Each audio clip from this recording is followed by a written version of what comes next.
It's a Friday, which means Gran Turismo 7's new weekly challenges are here. And coming up in this episode, well, we head over to Kyoto Driving Park Miyabi, featuring the Sunday Cup. We then move in to a brand new special event from 1.63, the Toyota Land Cruiser 1 make at Fisherman's Ranch, before heading over to Watkins Glen for the American Clubman Cup 700. For the fourth event, we've got the World Rally Challenge, this time at Gr.B, featuring both tyres and fuel usage. And then to finish off, one of the latest events from 1.63, this is Alsace Village with the WTC 700. But before we get into this video, I'm trying to get this channel to 70,000 subscribers. So if you want to stay up to date with everything GT7 and motorsport gaming related, then feel free to leave a like, subscribe, and of course, turn those notifications on. Anyway, let's get to it. Now here we are with an overview for this week then, and I honestly have to admit that September week 4 has some absolutely solid events here. Now to begin with, we have Kyoto Driving Park Miyabi with the Sunday Cup, of course one of the many Sunday Cup events that we've received so far this year. And then we move on to one of the new special events to the game, Fisherman's Ranch, and the absolutely awesome Toyota Land Cruiser 1 make. Then we have the American Clubman Cup 700 at Watkins Glen Long Course before moving over to the World Rally Challenge at Gr.B reverse layout. Of course, that one does feature both tyres and fuel usage, and that's going to be the exact same for the final event, one of the latest events to the game with 1.63, the World Touring Car 700 at Alsace Village. Now in terms of the rewards this week, it is purely monetary gain. For completing one event is 100k, for completing 3 events is 200k, and for completing all 5 it's 500,000 credits. Overall, I have to admit this is a fairly solid week in terms of event lineups. So let's go ahead and kick things off then with the first event of the week, Kyoto Driving Park Miyabi and the Sunday Cup, of course aimed at some of the slowest cars inside of Gran Turismo 7. And of course, well, this calls for action by one of the latest cars added to GT7, the Toyota RAV4, which will be my car choice for this event.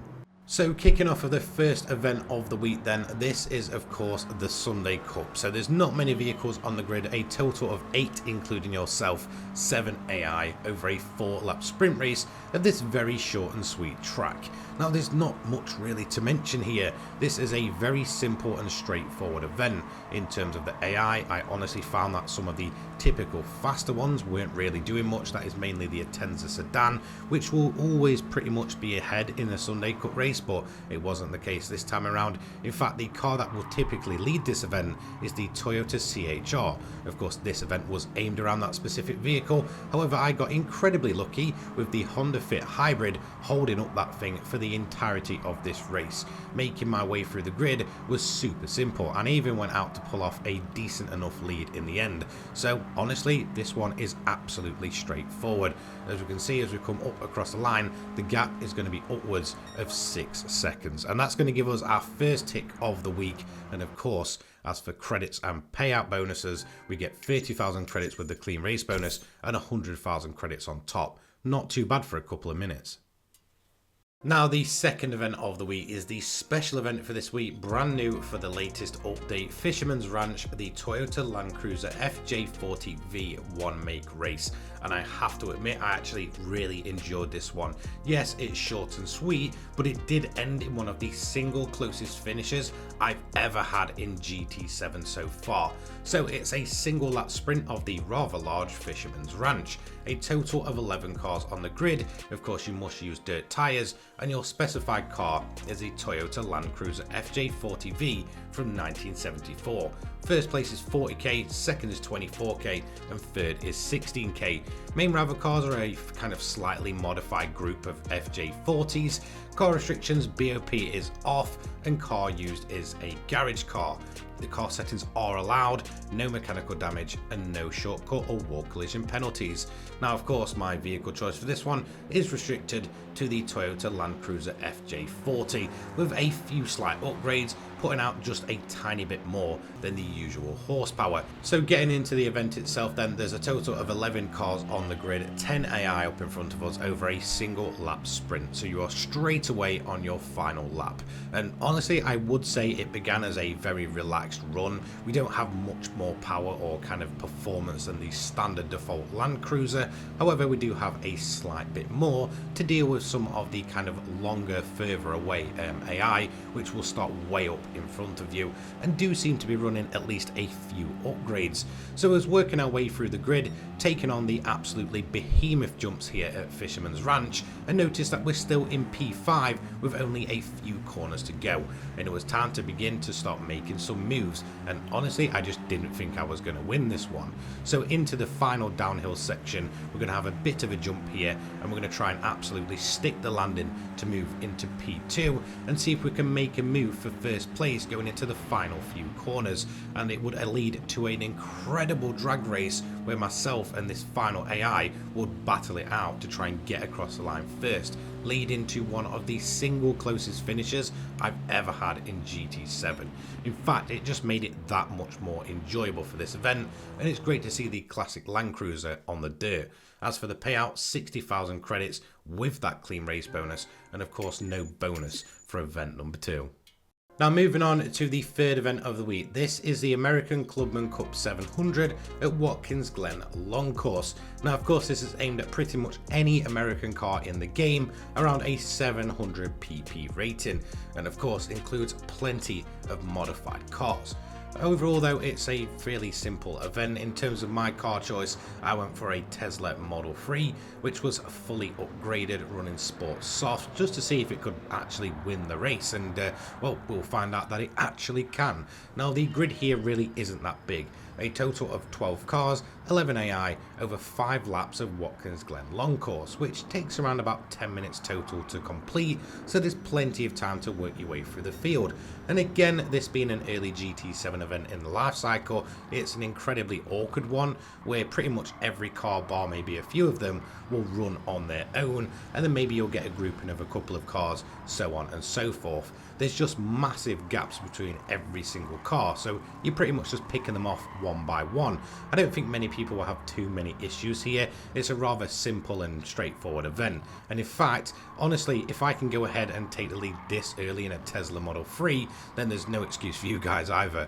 After that then, we went ahead and built up a pretty large lead, crossing the line in first place and getting our third tick of the week. The payout for this one, 105,000 credits with the clean race bonus, and of course 17 miles travelled. We get our daily of a 6-star, which is quite nice, and of course 200k.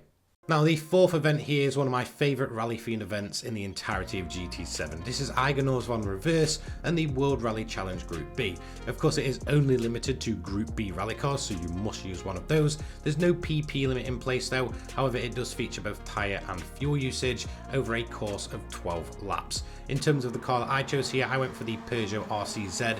It's one that I've not really used during the life cycle of GT7, and I wanted to go ahead and give it a go then.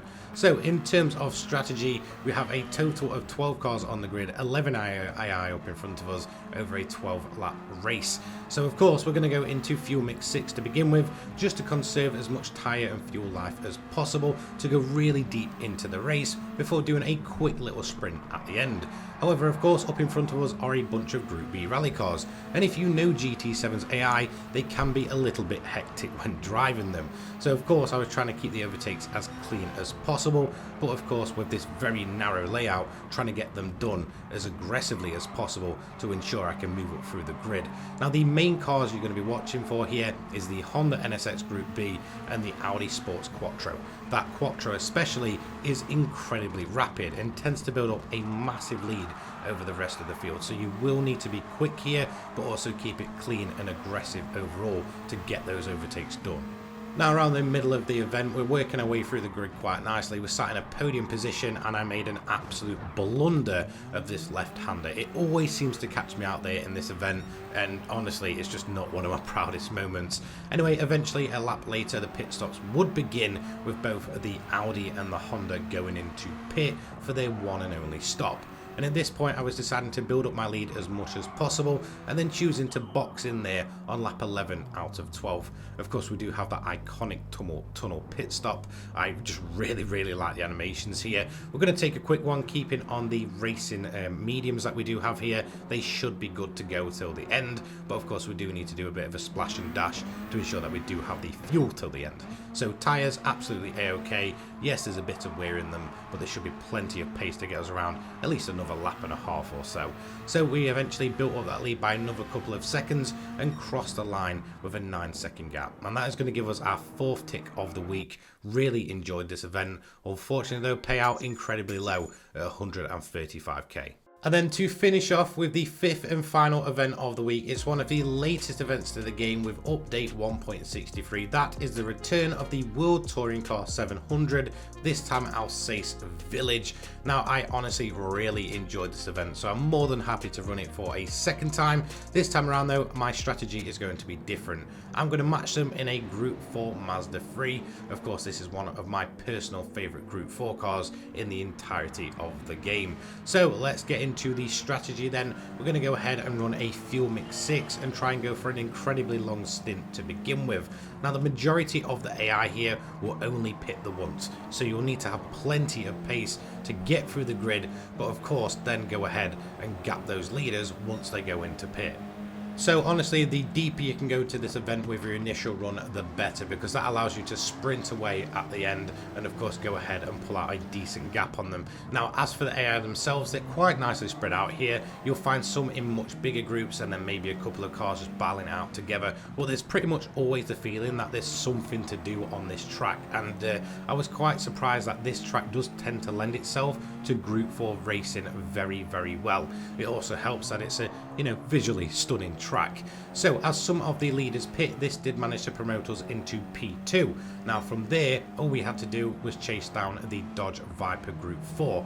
This car typically sits second in the running, with the Suzuki Swift usually being sort of the fastest car of the bunch. So if you can overtake this one before going into the pits, that should set you up quite nicely to have a decent gap over the Swift. As you can see here, we're going to box in end of lap 7, and then what we're going to do here is go on to a set of mediums and of course just kind of overfill the car so that we can run Fuel Mix 1 for the rest of this race. That way we've got plenty of fuel on offer and we don't then risk running it out and of course getting stranded in the middle of this rather quite large layout.